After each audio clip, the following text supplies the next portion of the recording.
You know what? Who lives there? We are supposed to monte. To the explorer, special holiday, which is called the Ranger. She will do us use a cultural dance. Known as Wugada.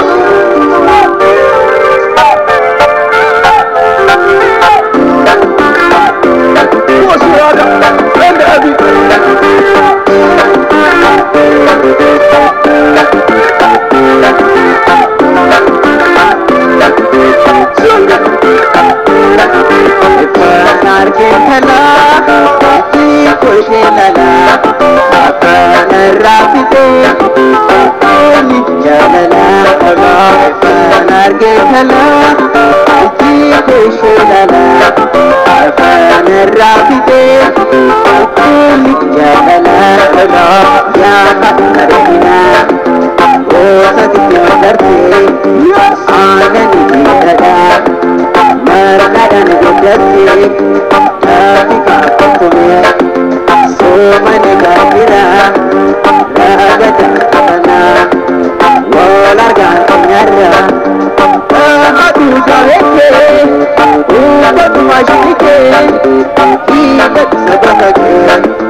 Latest countries are everybody enjoy Bayaragaja.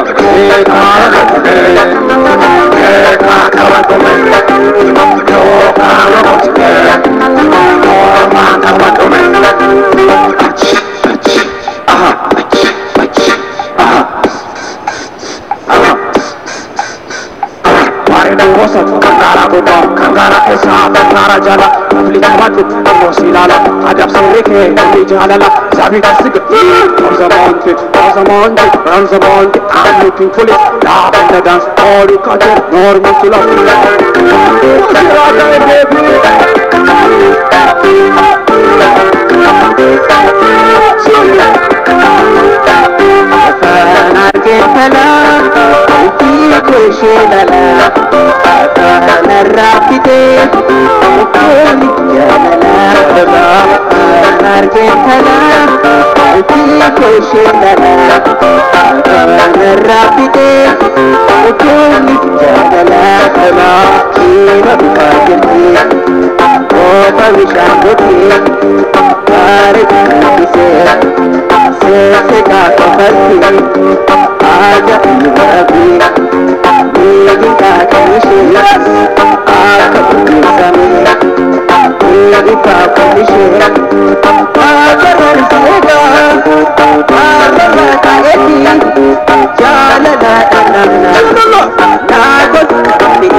Latest classes are everybody into Baragada.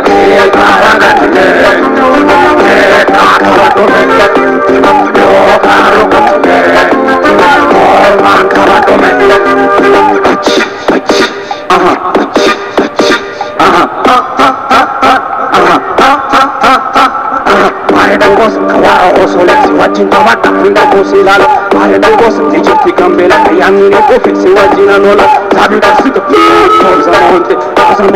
Rasamond, I'm looking for it, love and the dance, all the Katana, or Mr. Love.